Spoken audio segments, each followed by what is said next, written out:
Just wanted to throw out a quick apology before this episode starts. Unfortunately, due to some technical issues, my audio was, not good.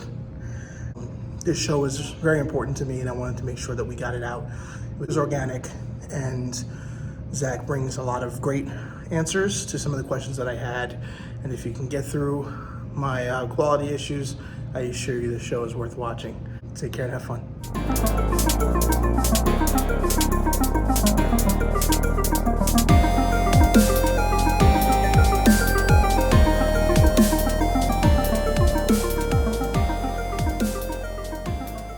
Zach, my man, welcome back to the show. A little over a year later. Yes, thank you for having me, Benny. Of course. So today's a little different because if you remember, we had our Friends for Time show, which is kind of how everything started. It was just kind of a weekly show where we did a little bit of everything. And as we did the show, we started realizing, hey, we love a lot of different things, not just one topic. And we found a way to kind of break up little segments, and we created the Toy Closet, aptly named. And exactly, very fitting. So what better way and what better person to have on the show again than the one and only Zach Oat from Diamond. So again, welcome, thank you. How's life? How's everything going in the world of Diamond Slay? It's going great. We're celebrating our 25th anniversary this year. We started back in 1999. And some of our toy lines have been around almost as long. Marvel Select and Marvel Mini-Mates have been around since about 2002 and 2003, so they've been going strong that whole time. We're getting ready for our con appearances. We got San Diego at the end of July, and then we've got New York Comic Con at the end of October.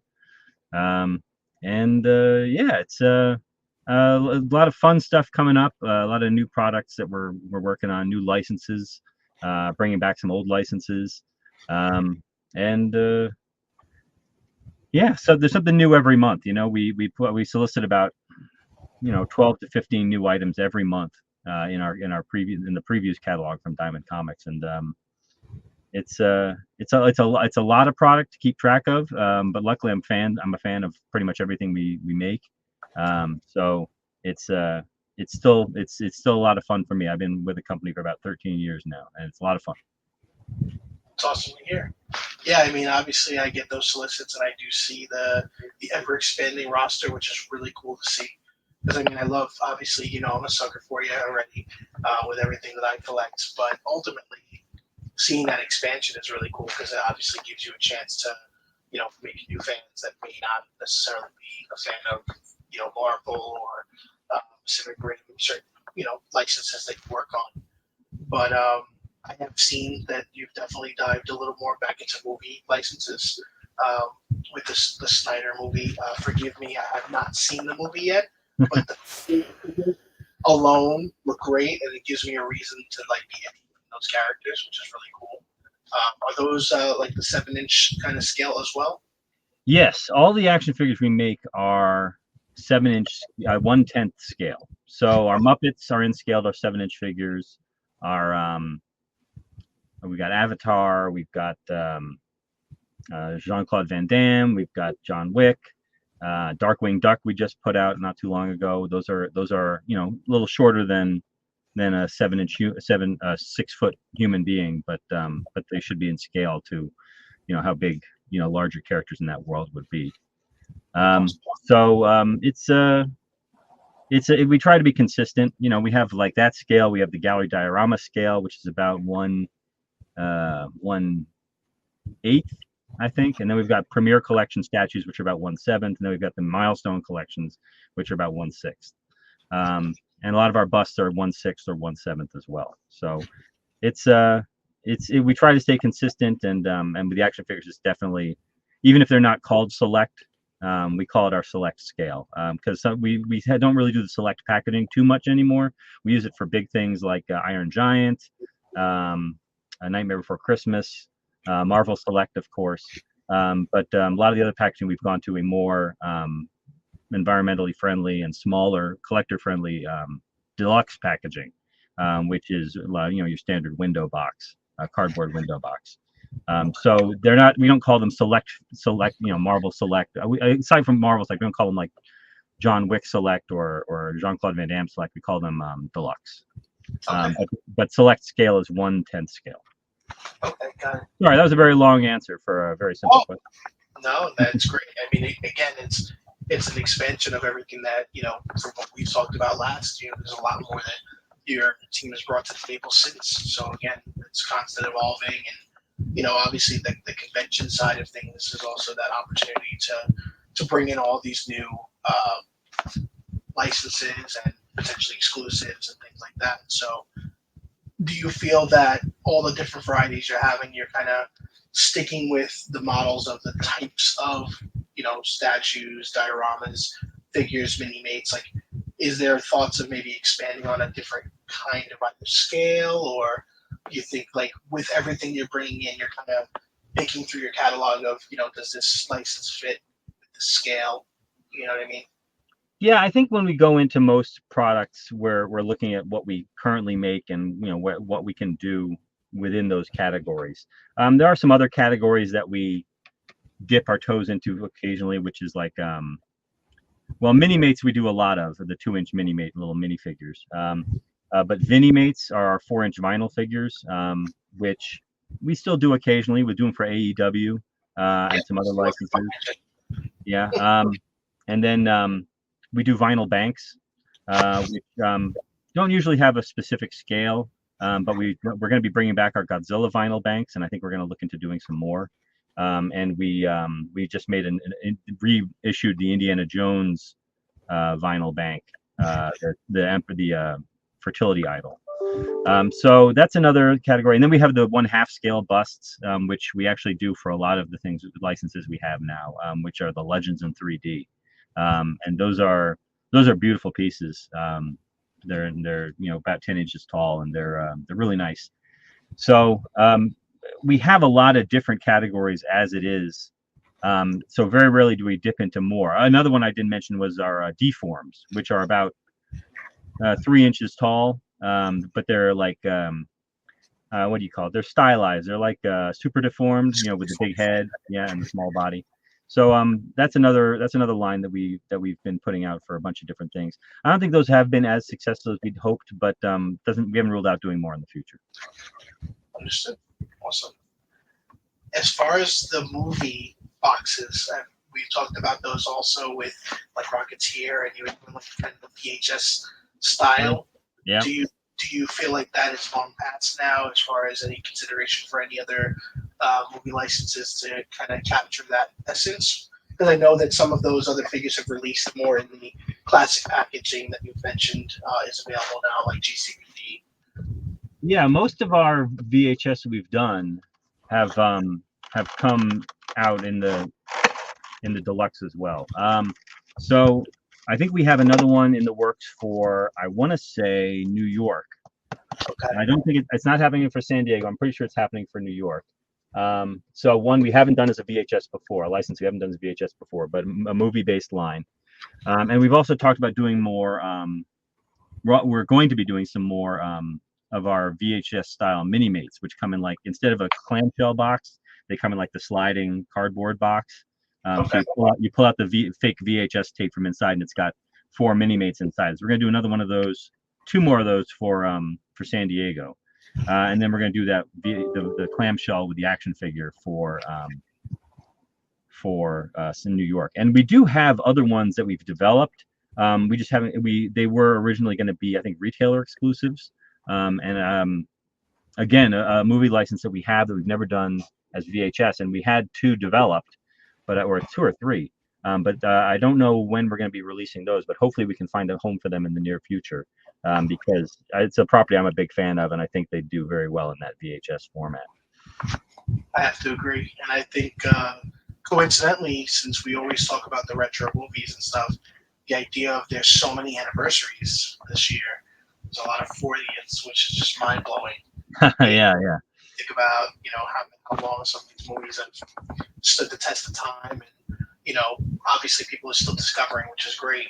But the fact that companies like yourself, they take the time to kind of get inspiration and re-release something that represents that anniversary. Like there's Toxic Avenger, which is really cool, like its 40th and things like that. And the idea of doing these VHSs, is there some that maybe you've explored that you couldn't get the rights to? Like, obviously you can't disclose anything in particular, but have there been some that you've maybe really wanted and the opportunity, either wasn't right or just something that they may have turned down?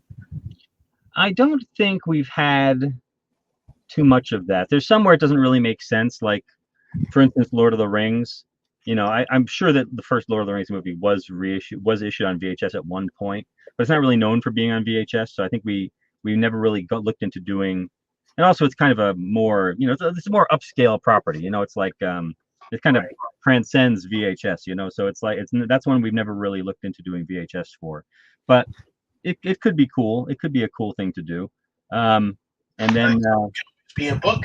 Think about it like we did a nice book box set Okay. for the first San Diego exclusive we did, which was Invisible Frodo and Gollum, and he came with his boat, and that was our first San Diego exclusive for Lord of the Rings, and that one was made to look like a boat. And we do have more coming out. We're going to be doing another one. We just announced we're going to reissue the Invisible Frodo in a box for the Sign of the Prancing Pony. So it's going to be a really nice 5th panel box to represent that scene where he is first seen by Sauron. And then we're working on another deluxe box set that's going to look like an environmental, a scene from the movie. Then that's going to be our San Diego exclusive. Well, it's going to be a shared exclusive with Diamond Comics. This summer at San Diego. So there will be a Lord of the Rings exclusive. Awesome. You mentioned the exclusives. This is a big one. I think that, like, especially retail exclusives. I know you're a collector outside of Diamond and everything, so you're out there looking for stuff like me, and I'm sure you've seen the droughts of shelves, pretty much being bare for the most part. And the idea of us not really having a toy store. I know Diamond has always been a bigger focus on brick and mortar comic book shops. Like I said, growing up, that's what I remember. But when you're thinking about these retail exclusives, do you foresee kind of the challenge of, a lot of these retailers, sometimes they buy more than they can chew. Like we've seen scenarios where stuff goes clearance really quickly. There's a whole debate that we've had on the show about contracts and, you made a figure, it's got to be released at this time. Show gets delayed, something doesn't align with it. It ends up on the shelves. Nobody knows what it does. It is, and it sits and becomes clearance.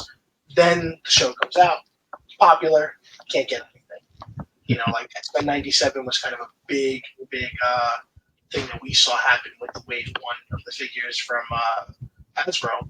They came out maybe 2 months, 3 months before the show aired because it was supposed to come out last year. The figures were, of course, some of the more heavy hitters, Wolverine, Rogue. The show came out, obviously massive success. Can't find anything because we're on Wave 2 at this point. But, what happened was, I guess, the contract said, this is the straight date, this is when they're going to be out. Do you think that maybe retailers are being a little more concerned now because they don't want to sit in inventory? Like, you find a struggle with, when it comes to deciding on who you'd want to solicit a retailer exclusive to? Are they, potentially being apprehensive? Like, is that something that you've seen at all? Because it just seems like we're not getting much on the shelves anymore. Brick and mortar is kind of a unique beast for us because we are primarily selling to independent shops, independent comic book shops. So we don't really sell a lot to. We had our Rebel Moon action figures in Walmart. We've done a couple of exclusive busts for them in our animated style line. I think we did an unmasked Spider-Man, I think an unmasked Wolverine.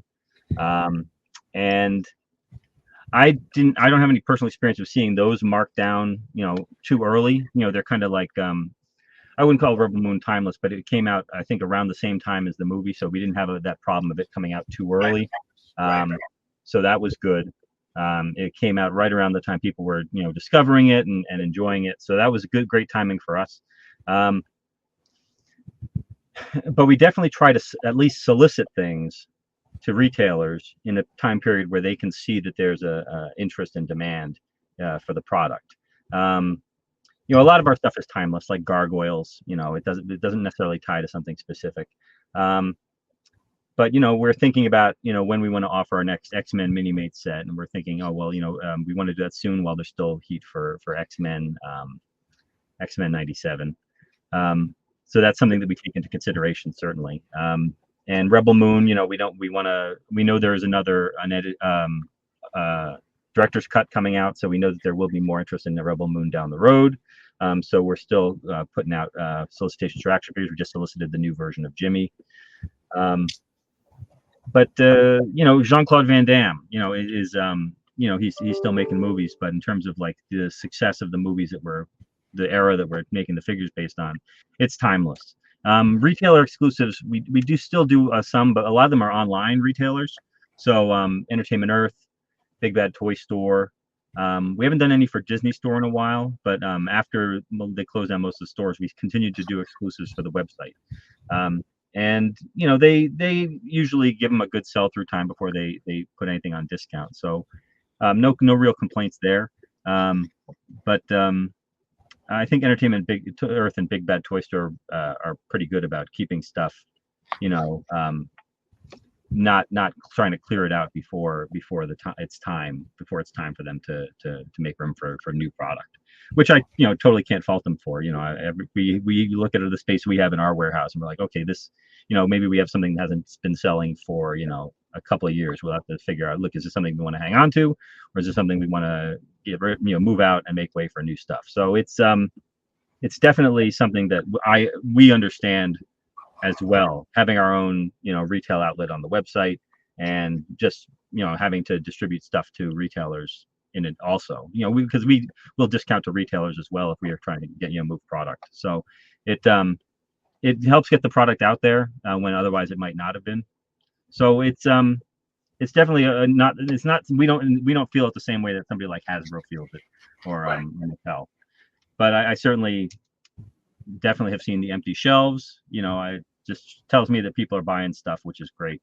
It's great that people are still collecting, and it seems like it's at an all-time high. We were worried it was going to drop off significantly during COVID, and for about a month there, we actually held off on soliciting stuff, sort of take a temperature, and then sales went through the roof. So we started offering stuff again, and sales were very good. So sorry, I'm saying a lot, but it's definitely a problem that we feel a little less based on how we distribute our product. Makes sense. Yeah, and I think the approach of the online exclusives is definitely a better avenue too, because when you think about a lot of your brands, most of your collectors, I would say, are existing fans that are knowledgeable and know what you're releasing. And to go to Big Bad and go to Entertainment Earth, like we go there, like we natively go and look for your stuff by default, and it's a good option to do that because unfortunately not everybody has a comic book shop that's super close to them, and a lot of people are not educated in the realm of a comic book store, of having that ability of talking to them and then potentially ordering from you, and having that option. Like I said, I remember as a kid, my dad would have the Diamond book, and he would be checking stuff off, and he'd ask, like, you think this Speed Racer thing will sell, this model kit? And I'd say, sure. I wouldn't know, but I wanted this kit. And then, going to pick it up, and the idea of giving the customer the power to kind of pick that, I think is great. And again, if you're not aware, anybody that's watching, if you have a comic book shop near you, it's a great opportunity to do that, especially when it comes to stuff that you're not finding in stores. Like a lot of the Diamond stuff, it's going to be potentially just special order, or you can get it from your website as well, which is great. But I've definitely seen, the one thing I was going to tie next is I've seen more of a list of options as far as availability for pre-orders on Big Bad recently for Marvel Select, because that's where we kind of tie my major passion, and the fact that I've seen potential re-releases coming of maybe older figures. So I wanted to ask, when it comes to obviously you guys are still putting out new figures. We have Annihilus on the way. We have Archangel on the way. But we're seeing like pre-orders for Green Goblin, which is many, many years ago. And, is there like potential inventory that like you just mentioned before where you kind of sit at the warehouse and say, do we hold on to this? Do we put it out? Or are you potentially, re-releasing these and manufacturing them again? And what's the decision as far as like which figures you could potentially revisit? Is that part of a licensing agreement as well, of which you could put back out? It mostly is conversations between us and Diamond Comics. So they tell us what they see interest in, what characters they see interest in that maybe we don't have in stock anymore. We try to maintain an inventory of a lot of different characters for Marvel Select. So if we sell out of something new, then we'll definitely think about going back to do a reissue as soon as possible. We sold out of Captain America, so we're going to make more Captain Americas. We sold out of Blade. We made more Blade pretty quickly after that. We sold out of Immortal Hulk. Immortal Hulk, we went back and did another run. I think that one sold out pretty quickly too. I think Blade sold out pretty quickly too. Not everybody sells out. Iceman was a little bit of a slower seller. Silver Centurion, Iron Man, Crimson Dynamo, but the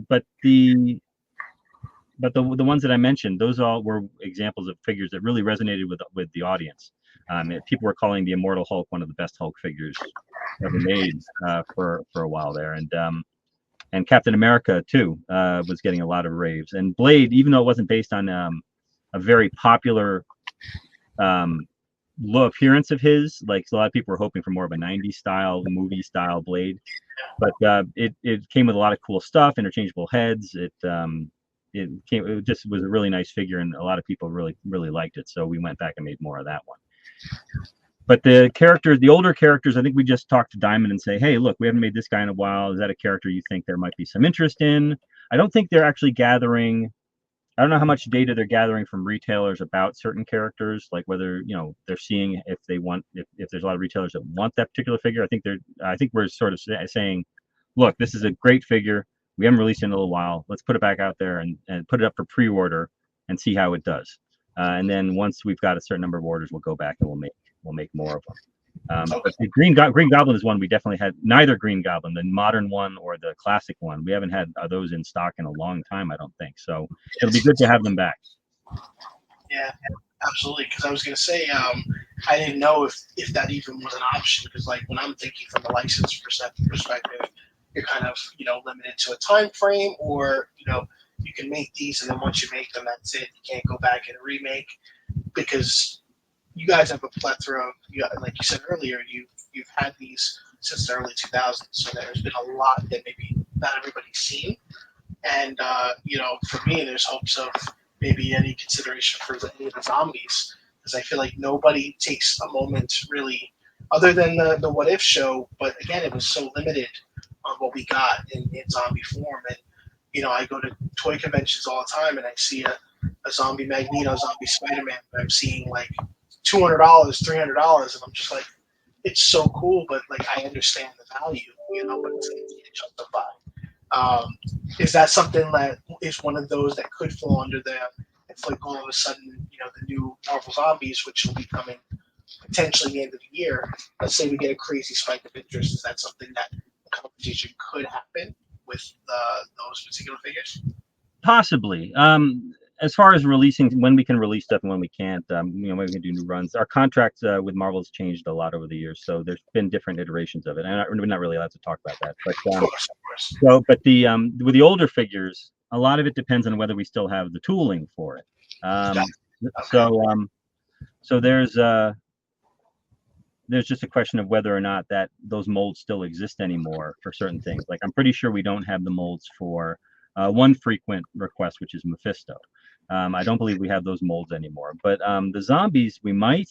I know at one point Marvel wasn't interested in doing zombies, like hero zombies. That's why we did some villain zombies for a little while. We did Sabretooth and Magneto.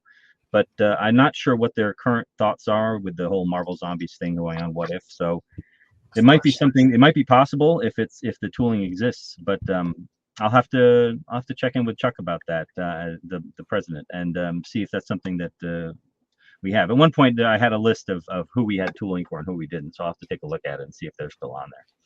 Got it. And with those, since those were already made, obviously the potential of, let's say, making them again or making new molds, is that out of the question? Is that something that has to happen a discussion to see if there's a possibility? Because then Yeah, I'm pretty sure that those two questions are just ones of whether we have the tooling and whether we have the rights to do it. And if we do, then it's certainly something that we can look into. If it's something that fits into our schedule. We try not to do, depending on the reissues, it may or may not take up, like, whether we can do something new that year. So we're trying to put out a regular array of new figures. Captain America was one we wanted to reissue, but we've got a couple of new ones in the works that we're going to be showing off. One of them, hopefully, well, there's like a few of them. A couple of them are movie based. A couple of them are comic based. So we're going to be showing off at least one or two in the near future. Hopefully, we'll have a couple in the case at San Diego in a month and a half. Awesome. Yeah, so I mean that it opens up so many ideas and the thoughts of, like, a lot of consideration, because again, it's just such a plethora of figures that you've done, figures that you haven't done. Has there ever been thoughts of not necessarily retooling a figure, but there's been an interest where, hey, maybe we make a new mold? Because the one thing I will say that I've seen a lot of talk about is a lot of people are much more in favor of a lot of your newer molds versus like your more statuesque earlier styles with limited articulation, especially like figures like Blade. There's so much that you can do with the figure.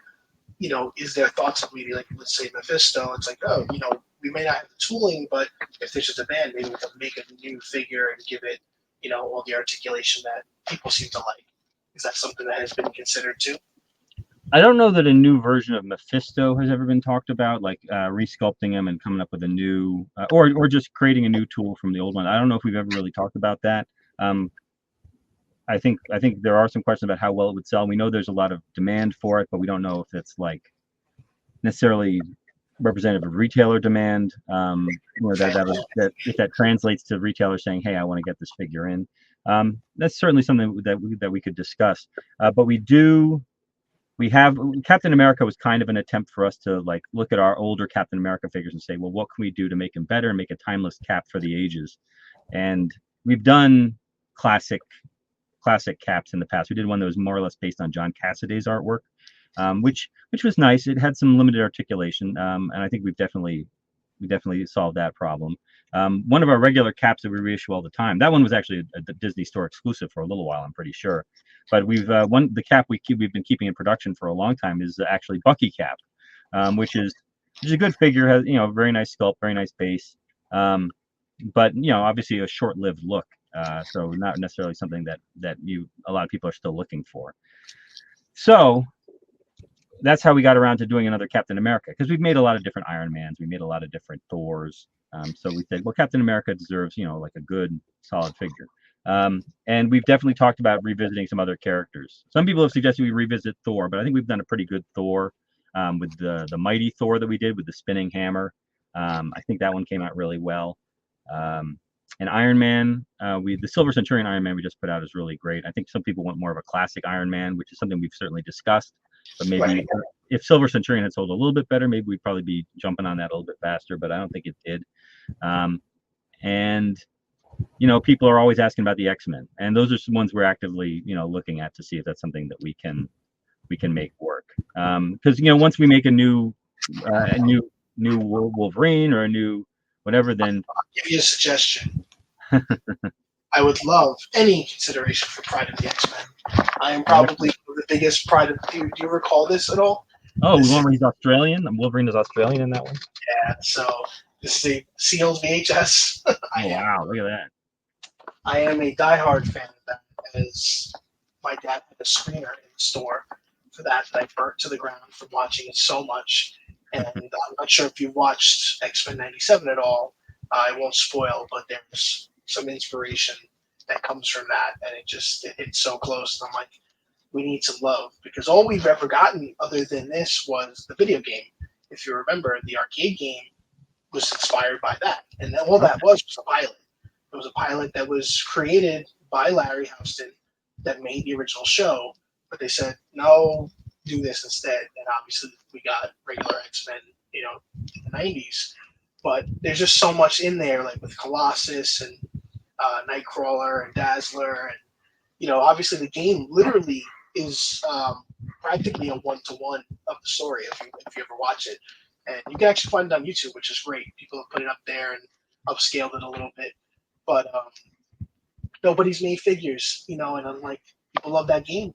You make a figure set with like the arcade game. I know it comes down to licensing and who can make what specific, but Pride of X-Men, just throwing it out there into the ether. No, I definitely remember watching Pride of the X-Men back in the day. I don't know if I ever noticed how different the looks are from the '90s series. Except I guess Wolverine wears his brown costume in the series, does he, or no? He wears his yellow. So in Pride of X-Men, he's wearing the brown and yellow. Yeah, and Cyclops wearing the solid blue. So he's wearing with the yellow boots. He's wearing that style. Okay, great. So we've actually done a lot of those figures, but boxing them in some sort of Pride of the X-Men box is pretty cool. I love our Colossus figure. Our Colossus figure is great. I do too. He's the pieces of the Danger Room that he comes with. Yeah. Too. Yeah, we should do a Danger Room box set. I'm not sure what our rights are as far as packaging goes. We've been in the same packaging for about 20 years now, so that one might be tricky. But as far as revisiting the figures with new articulation, stuff like that, it's something that's definitely been discussed. As far as main X-Men characters go and other significantly good-sized characters. But there are still plenty of characters we haven't made, and we're always discussing which of the new characters we really think we should get done. Spider-Man villains that we haven't done, some X-Men members we haven't done. There's plenty of movie characters we haven't done. We've been kind of out of the movie game for a little while. We just reissued not too long ago the Loki from Thor, and we reissued Doctor Strange from Doctor Strange. But we haven't done any new movie ones in a little while. But we're going to get back into that. We've got a few in the works. Yeah, I know you had the Disney Store exclusive, the black suit Spider-Man from No Way Home at one point. Yeah. The integrated suit. Like yours was actually the most accurate because if you recall, like other people that released the figures, they I guess were given earlier art and the costume changed. So he had like a red gloves versus all black and gold, and yours that figure is the only one. Oh wow!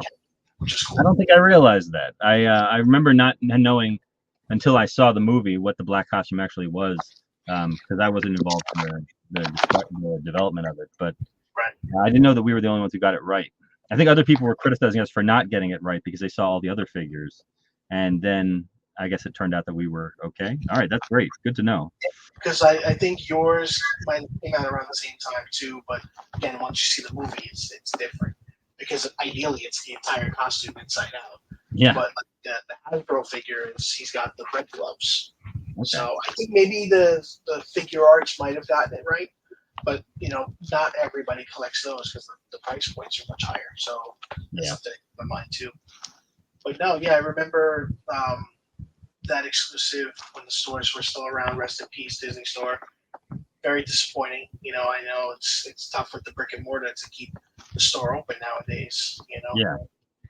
But it was certainly a disappointment when the Disney Store closed because they were such a great retail partner, and like I said, we've done some more stuff with the website, and we would like to do more stuff with the website. We'd love to do more Marvel with them. We'd love to do more Star Wars with them because we had a Star Wars 7-inch line going on for a little while there. So it would be great to do more with them. We're kind of in a waiting period with them right now, but hopefully we'll be able to start something up again soon. Awesome. Let's talk about you. Let's talk about Zach. What's going on in the world of Zach as a toy collector, as a family man? How's the family doing? Oh, the family's great. I got 3 kids. 2 of them are boys, and they are on soccer teams, and I coach their soccer teams, both of them. So that keeps me busy after hours. But otherwise, I'm just plugging along at the job.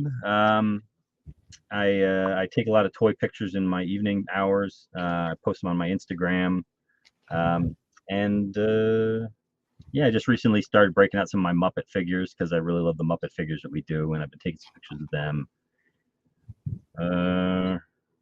I have an Etsy shop where I sell some of my toy photography, so you can check out some of that stuff there. You can find it all through my Instagram and stuff like that. Yeah, we'll have everything linked below if you're okay with that. Awesome. For sure. No, I wanted to ask you is with work wise, are you still kind of doing the hybrid thing with everything in the world, or do you find yourself being able to visit the office more? I went down to the office for the first time in a couple of years. When COVID, just like a couple months ago, we did a digital, like virtual toy fair where we showed off some of the new prototypes, and I went down to record some stuff there. And that was the first time I'd been there since COVID started. They told me, don't go into the New York City office, and they told me don't come get on the train down to Maryland. But with everything back to normal more or less, so they're like, yeah, come on down, we'll record this. So hopefully that means I'll be going down to visit a lot more often. But for the most part, I've been working from home for 13 years now. So this is my toy closet. This is my little pantry closet area that's just full of Hot Wheels and VHS carded diamond figures, and most of what I collect is diamond. Really, I get a nice discount, so I get a lot of the cool stuff, and I want to be able to play with it, and know what's going on with it. I want to be able to speak knowledgeably about the product, so I'm always getting it in, and that doesn't leave a lot of room or time for other stuff. But I do love going to stores and seeing what's on the pegs, and reading up on them and following all the news on Instagram and stuff like that. So there's definitely a lot of great stuff coming out. Amazing number of licenses. It's just, I think that we have a lot of licenses, but then when you look at how many companies are out there doing all this different stuff, it's just everything you can think of that has a lot, that could have toys, has toys pretty much at this point. There's still a few things, but increasingly there are the ones that are either difficult to do, or the market is very vague for them. Like I'd love Hasbro to bring back their Cops line of action figures, because I was a big fan of Cops and Crooks back in the day. I was a big fan of the show. I never had any of the toys when I was a kid. It was only when I was an adult that I discovered them and realized how awesome they were. So I had a completed collection at one point. I sold it so I could help pay for the house I had to move my big family into. And I'd love for that to come back. There's a lot. I just saw that the Super 7 is making Richard Scarry Busy Town figures as part of their, I guess it's part of their reaction line, because they're all limited articulation. But still, it's one of those lines that, like, they've done some stuff occasionally, but it's like it's another book. It's a book series that I grew up with, so it's very cool to see that somebody's actually making that stuff. But you can get Fraggles now. You can get Doozers. You can get Universal Soldier. Somebody's making Universal Soldier figures. It's because that's one thing that we probably won't do with our Jean-Claude line, because our Jean-Claude line is based on his appearance throughout his career. But I think that excludes like Universal Soldier stuff, where it's very specific costumes. So ours is more, it's a deal with him directly. Yeah. So we're doing some stuff based around the time of Bloodsport, based around the time of Kickboxer. We've got some really cool modern clothing one coming up that's gonna be really neat. I'm a sucker for Lionheart, so that sounds yes, very cool. Lionheart era would be great. As would I'll give you a hint. Think more about New Orleans. Think about New Orleans, and you can start to get a feeling where we're going with that line. But there's definitely a couple more figures that we have to offer in that lineup. I think the second one should be coming out pretty soon. First one came out, sold out, was a really popular release, we've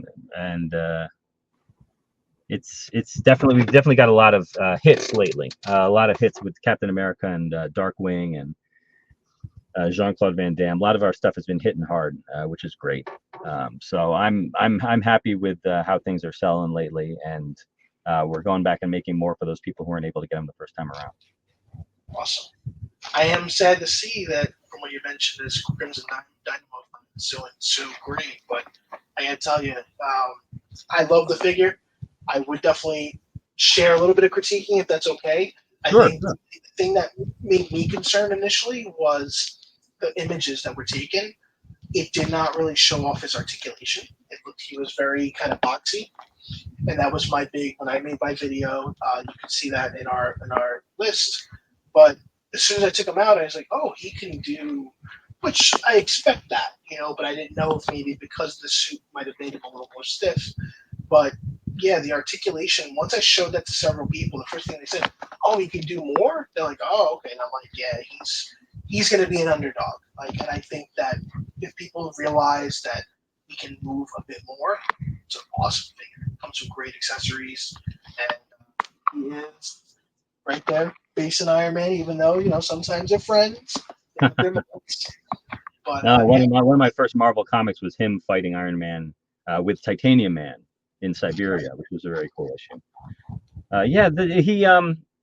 With photographing our prototypes, it can be a little tricky because depending on who prototypes them, they can be a little fragile. right. So getting them to strike different poses can be really tricky. Unless you've got somebody there who's got a lot of time to invest and a lot of crazy glue and is going to sit there and Be meticulous with it. glue him into the right poses to make him look really dynamic and awesome. And he's pretty posable. He's not the most posable figure we've made. The armor details do limit a certain amount of articulation, but he's pretty posable. So I'll have to see if there's something we can do about getting more dynamic photography taken. Depending on the prototype, it may not be so possible. Getting them to stand up sometimes is tricky enough.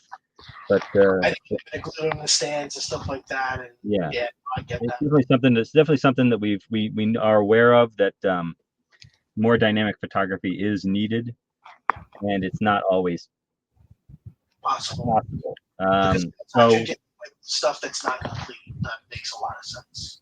So like Yeah, you said, prototype. Sometimes you're just, hey, you gotta send it back.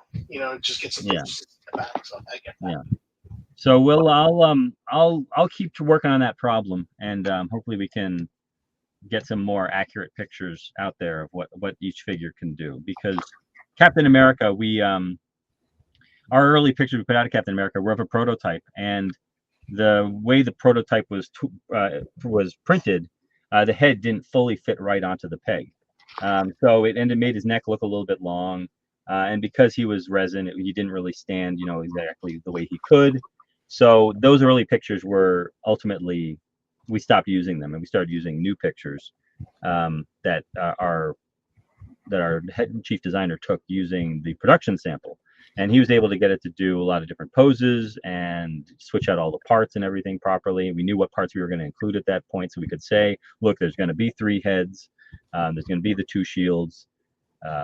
So having those details was important, I think, and also getting the figure out into the hands of people who could show it off.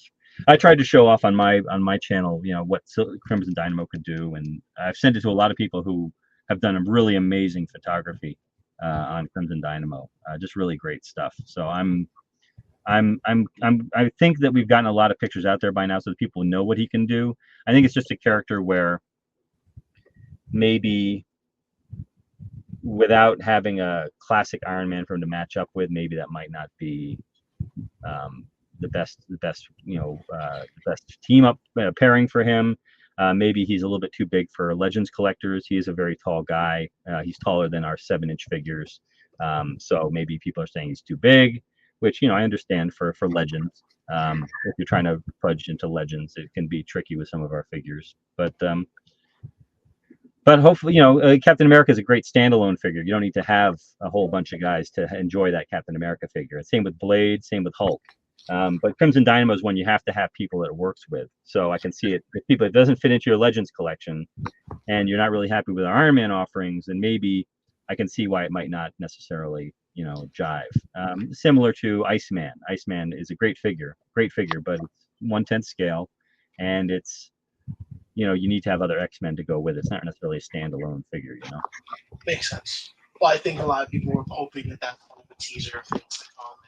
And, obviously did the Fantastic Four little by little as well. So that's definitely a good sign that, that team is complete now. So that ability is there. And that popularity is going to continue to grow as we get closer to the movie, too. So it's a lot of opportunities.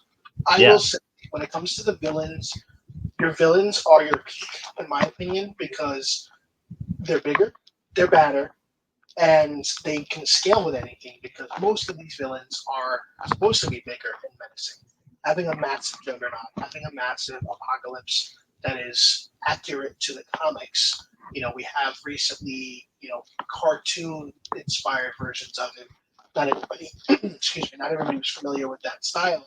You see the colors, it's like, yeah, purple, and it's like, you think apocalypse for the most part, you're thinking that. You're thinking the drill, you're thinking the beefy character. So, Yeah. like I said, between Venom, which I think you guys also re-released him too, right? The later Venom, because I saw somebody was able to just get him recently that missed out. I was Yeah, so I think happy. we did a reissue on the Venom, the Madness Venom. Yeah, pretty sure. Yeah, We've so done a couple of reissues of that one actually. yeah, because there was a couple versions. There was a version I was trying to find that I think I missed out on. It was maybe the version right before that. He didn't have all the different symbiote heads, but it was similar body mold. But I think he came with maybe different heads. We did the regular edition, and then we did a Disney exclusive edition, I think, of Venom, which came with That's like three different heads. One of them was kind of like a big jawed one, where he had like kind of yes. a fang sticking up. That's the only head I can think of off the top of my head. But that was a Disney exclusive, and we did the same with Carnage. We did the regular edition, and then we did a Disney exclusive edition, which came with a really long neck that came out and like coiled around. So I think those were both Gene St. Jean sculpts. He did an amazing job with them. He came up with all those different heads for all them based on the comics. And so, yeah, we've done Venom a couple times. Carnage, I think the last reissue we did of Carnage was probably the Disney exclusive reissue. So that's one we might want to look into because he's Yeah, the only one yeah. I have the one with the two heads and the Cletus civilian head. Okay. Yeah, and then yeah, because what happened was that Venom, I remember now, I ordered it from the Disney shop, and they must have ran out and they canceled the order. They're like, oh, we don't have it anymore. So that's what happened. But I'm glad to have gotten the other one, which I love the Eddie Brock, hybrid. That's one of the coolest head sculpts that I've seen. Because it's just that's that menacing moment when Spider-Man's done it, And again, I know you can't really see it, but I am. Other than Wolverine, I love Venom. So these are the two best. You've done a great job, and I love your Wolverines too. Your Wolverine is in my Wolverine shrine over here. The two Which one you got there? I can't see. Is it the comic one? the headlet, the maskless brown and yellow. Awesome. I think that was an exclusive also, right? There was the mask. I don't think it was. Because we've continued to reissue the brown costume maskless, the brown costume, and the yellow costume. I'm not sure if we've done an exclusive Wolverine. I think we might have done there might have been a previews exclusive back in the day, but that just means that it was sold to comic shops. So it's still available from Diamond. So yeah, I know that people want us to reissue the one from the Wolverine, the movie, because that one was very well received. I don't even have one of those anymore. I must have sent mine for customer service request or something like that. But yeah, I don't have my Immortal Hulk either. Immortal Hulk, the Wolverine, and who else don't I have? I still have my Mephisto. But those other two I don't have anymore. I wish I did. I finally got my hands on a blade again because I had to use my blade for. I fill customer service requests sometimes when I have the parts and we don't have them at the home office. So if somebody gets a bum figure, then I'll send them a replacement body or a hand or an arm or whatever.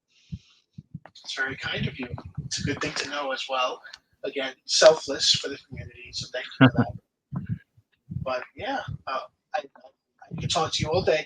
I think this was a great opportunity to reconnect. I appreciate your time again. I look forward to everything that you're going to show at San Diego. Hopefully, I'll get to see it in New York this year. Yeah. We missed each other last year, and unfortunately, we said offline there's no Toy Fair this year. But we'll hopefully get back into the swing of things in February, back to normal. Cold weather versus the semi-hot cold weather that we had last year. So yeah, back to blizzard season. Yes, walking in Javits with the wind just pulling you away. The worst. Wading through snow drifts to get to the taxi stand, Absolutely. But Zach, great speaking with you again. Appreciate your time. And we'll talk soon and hope you have a great day. All right, man. I'll talk to you soon. Thanks, everybody. Bye.